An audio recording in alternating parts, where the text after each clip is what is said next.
किसान गन्ने का सारा जूस पी जाता है। फिर किसान का पेट नहीं भरता है तो कबूतर पर चिल्लाता है। बेचारा कबूतर डर के मारे एक सेब का पेड़ लगाता है और खूब सारा पानी डालता है। अब पेड़ बड़ा हो जाता है तो कबूतर सेब को तोड़ता है और ट्रैक्टर में भर कर ले आता है। फिर किसान मजे से सेब खाता है, लेकिन कबूतर रो रहा है। फिर लाइक सब्सक्राइब नहीं किया। एक बहुत बड़ा कबूतर घुस आता है।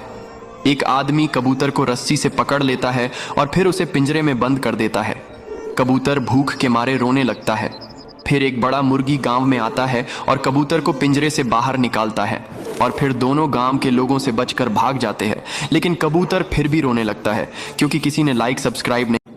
किसान हर रोज पपीते के पेड़ से पपीते तोड़ता था, लेकिन एक दिन उसे पेड़ में कुछ अजीब सा लगा, जैसे कोई उसके पपीते चुरा रहा हो।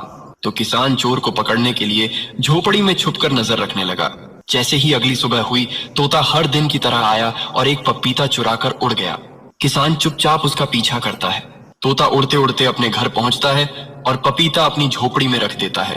किसान समझ जाता है तोता मां बनने वाला है, इसलिए वो अपने आने वाले बच्चों के लिए खाना इकट्ठा कर रहा है। फिर एक दिन बहुत तेज बारिश होने लगती है। किसान दौड़ता हुआ आता है और तोते को अपने साथ ले आता है। तोते का घर पानी में बह जाता है। कुछ दिन बाद तोता अंडे देता है और फिर उन अंडों से नन्हे बच्चे निकलते हैं। किसान खेत में खुदाई कर रहा होता है। दिन रात मेहनत करके केले का बीज लगाता है। हर रोज उसे पानी देता है। धीरे धीरे पेड़ बड़ा होता है। पेड़ में केले लग जाते हैं। किसान खुशी खुशी केले तोड़ता है और बोरी में भरकर बाजार जाता है। बाजार में केले बेचता है और ढेर सारा पैसा कमाता है।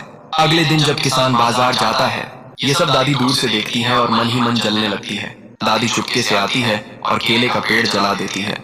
किसान हर रोज पेड़ से अमरूद तोड़ता है, लेकिन एक दिन किसान को अमरूद के पेड़ में कुछ अजीब लगता है, जैसे कोई उसके अमरूद चुरा रहा हो। तो किसान चोर को पकड़ने के लिए झोपड़ी में छिपकर नजर रखने लगता है। तो कबूतर हर दिन की तरह आज भी अमरूद चुराकर जाने लगती है। तो किसान कबूतर का पीछा करता है और कबूतर अपने घर आ जाती है और अमरूद को झोपड़ी में रख देती है। किसान समझ जाता है कि कबूतर मां बनने वाली है, इसलिए वह अपने बच्चों के लिए खाना इकट्ठा कर रही है। फिर एक दिन बहुत तेज बारिश होने लगती है। किसान दौड़ता हुआ आता है और कबूतर को अपने साथ ले आता है। कबूतर का घर पानी में बह जाता है। अब कबूतर कुछ दिन में अंडे देती है। एक किसान के पास एक बड़ा मुर्गी होता है। मुर्गी किसान को अपने कंधों पर बैठाकर खेत ले जाता है और तभी खेत में मुर्गी एक बहुत बड़ा अंडा देती है और अंडे से एक छोटा सा चूजा बाहर निकलता है। लेकिन मुर्गी फिर भी रोने लगती है क्योंकि किसी ने लाइक सब्सक्राइब नहीं किया।